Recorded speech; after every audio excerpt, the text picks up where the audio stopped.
In the cornfields of a small Midwestern town, a creature known as Sawtooth Jack wakes up every Halloween and tries to make it to the local church. The locals know they must stop him if they don't want a disaster to happen, so they have a traditional ritual they repeat every year called the Run. All the town's teenage boys must go after Sawtooth Jack and kill him before midnight. Then everyone gets to eat the candy hiding in his body among the organs. Whoever kills Sawtooth Jack is considered a hero and wins a house for his family, $25,000, a car, and permission to leave town, which usually is forbidden. They also think it blesses the harvest. Girls aren't allowed to join the Run, and each family can only send one son. In 1962, a group of masked boys go out to hunt for the monster. One of them is standing alone on the road, very scared and unsure of how to proceed. Suddenly, Sawtooth Jack appears behind him, and the boy screams as he gets killed. Moments later, the boys find the burning body of their friend and see Sawtooth Jack standing in the middle of the cornfield. A furious Jim immediately starts chasing after him, and when the monster is about to reach the church, Jim catches up to him and beats him up to death.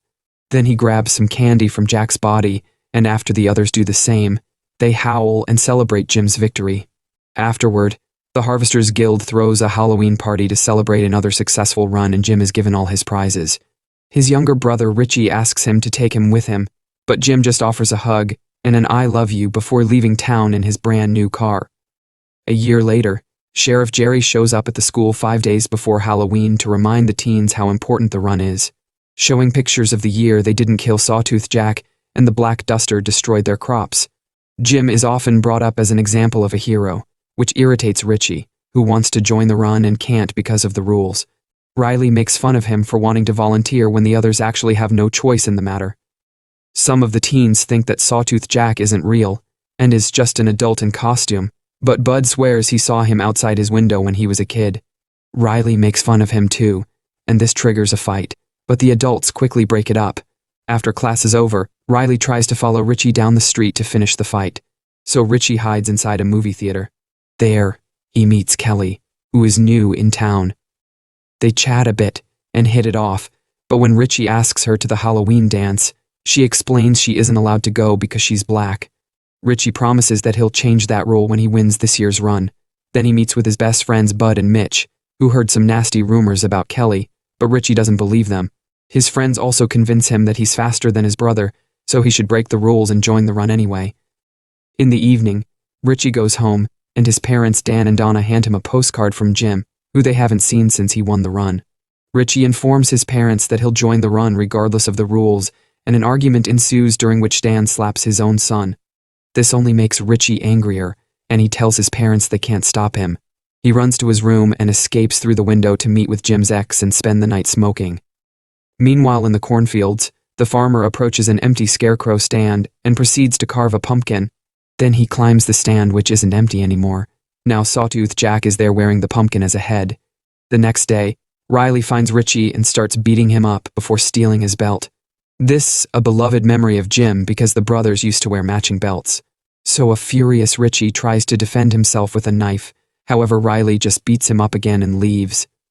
Richie decides to go home and finds a letter from his brother in the mail. Jim apologizes for not contacting the family sooner and asks Richie not to join the Run because their parents need him. Tired of being treated like a baby, Richie decides to steal a car and get out of town. However, as soon as he reaches the open road and crosses the bridge, Jerry blocks his way. Richie tries to run away, but he barely gets to leave the car when Jerry knocks him out. That night, all the parents lock up their kids in their rooms so they can't run and hide to avoid joining the Run. The boys hit the doors and the walls in desperation and ask for food or a bathroom break, but their pleas are ignored. They must spend 3 days like that. It's a method to drive them crazy and make them hungry for the Run. When Halloween night finally arrives, the farmer fills up Sawtooth Jack with candy and cuts his ropes so he's ready to go. In town, all the teenage boys are finally released so they can take the streets and start the Run. Richie wakes up in his bedroom and finds Dan telling him about a good job offer for his future, but Richie only wants the Run. Both Dan and Donna try to stop him from leaving, but their pleas fall on deaf ears and Richie leaves the house. Meanwhile, Bud, Charlie, and Mitch take a truck to do the Run with an advantage. Some boys accuse them of cheating, but Mitch quickly intimidates them until they go away. At that moment, Richie finally joins them, but before they can leave, The mean group comes back and starts damaging the truck. Once again, Mitch keeps them at bay and Richie distracts them with some food. Then the boys finally drive away. On their way out of town, they put on some masks and notice that the butcher is keeping hungry boys away by standing guard with a weapon in hand. Other boys also throw things at the truck for seeing it as cheating. When they reach the cornfields, most of the group is excited, but Bud is terrified because he still remembers the day he saw Sawtooth Jack outside his window. Unlike his friends, he doesn't want to do this. Suddenly, the truck hits something on the road and Mitch has to stop it to avoid crashing. The truck won't start, so they get out and take a look only to find the road empty. Then they notice there's candy near the cornfield and rush to start eating it, thinking the truck had hit Sawtooth Jack and they've already killed him. However, a noise makes them turn, and they discover Sawtooth Jack is actually waiting in the middle of the field.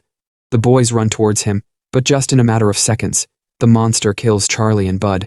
When Mitch tries to look for the bodies, he gets killed as well. Afterward, Sawtooth Jack stares at Richie and roars at him, causing the boy to start running away. He doesn't stop until he finds the empty stand and is shocked to find Kelly there, who is breaking the rules just like him. To Richie's surprise, they also see Bud running by. It turns out he had only been pretending to be dead to get out of this, and he rushes back to town. However, when he tries to enter his own house, his parents don't let him in and tell him to be a man because they need the money. While considering what to do, Bud is suddenly approached by Sawtooth Jack, so he starts running until he finds a shelter where some boys are hiding.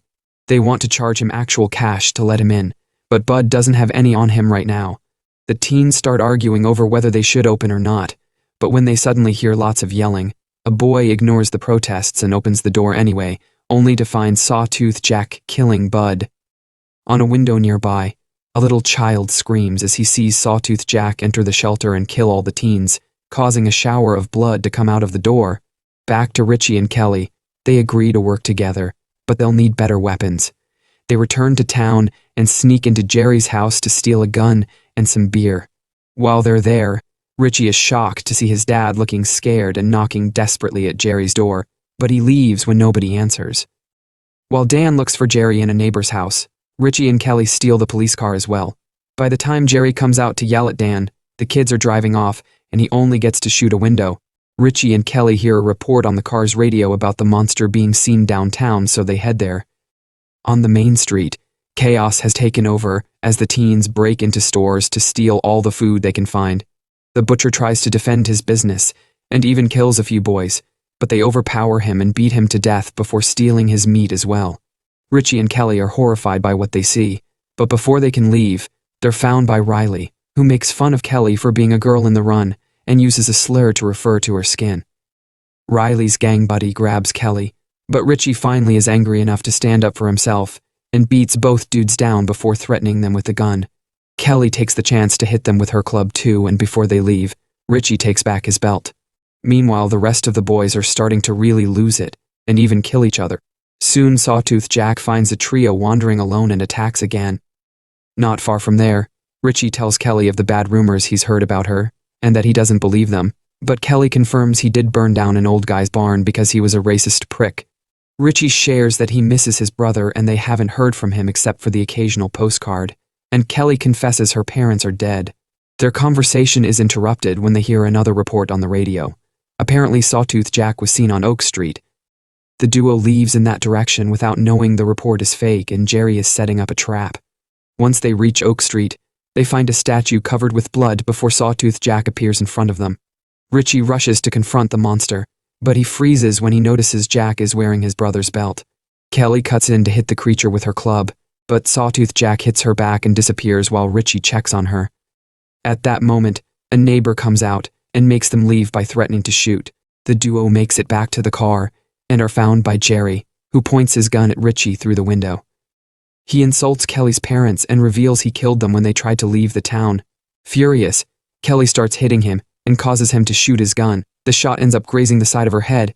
Richie immediately pushes Jerry away, and the duo leaves the car to escape.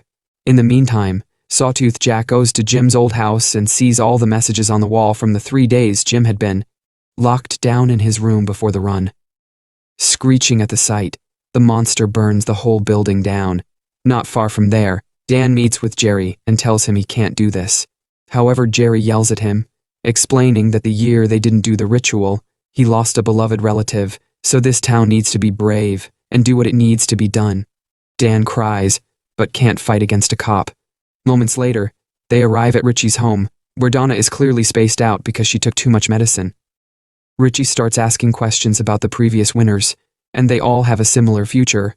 They either went far away and haven't contacted their families, or they died in accidents. Getting suspicious, Richie guesses that Donna wrote the postcards in the letter, not Jim. He begs his mother for the truth, but Donna says this has to end and self-deletes instead. Her words confirm Richie's suspicions. The winners aren't living a great life somewhere fancy. They're sacrificed so that Sawtooth Jack can return in their bodies the following year. Kelly wants to leave town, but Richie refuses, saying he must put an end to this. Downtown, the locals panic over the huge fire at Jim's old house. Jerry is approached by Riley, who tells him he saw Sawtooth Jack nearby, so Jerry pulls him into the car and gives him his gun with the hope of making him this year's winner. Richie and Kelly go to the church to wait for Sawtooth Jack and are surprised to find Dan inside. An argument ensues as Richie calls his father a monster, but Dan swears no parent knows anything until their son wins. Then they're sworn to secrecy by the Jerry and Harvesters Guild, who would kill them if they tried to leave or told anyone. Dan wants Richie to leave and let him do the fighting, but he has a breakdown when he hears his wife is dead. At that moment, the church's bell starts ringing and Sawtooth Jack appears outside. Richie rushes to receive him and calls him Jim, showing he means no harm. Unfortunately, Riley arrives and shoots the monster, so Kelly runs to hit him while Richie cradles Jack in his arms. Jerry cuts in as well and makes Riley try again, but after a second shot, Richie keeps Riley at bay by threatening him with his own gun. To Richie's shock, Sawtooth Jack grabs his hand and turns it around as a plea to end his suffering. Wanting this to end too, Richie apologizes to his brother and pulls the trigger. The boys rush to grab the candy and Jerry congratulates him for his success, but Richie only feels numb. Later during the party, Richie continues to be in a bad mood and ignores all the glee around him. However, when he sees Kelly arrive, he dances with her and kisses her, not caring about all the bigots judging them for being an interracial couple. Kelly secretly gives him a gun, and they agree to run away together later. After the party, Richie leaves in his brand new car and ignores Jim's ex when she asks him to take her with him. While Richie drives away, Dan approaches Jerry to try to shoot him for revenge, but Jerry knocks him down. Moments later, Richie picks Kelly up, and they start driving out of town.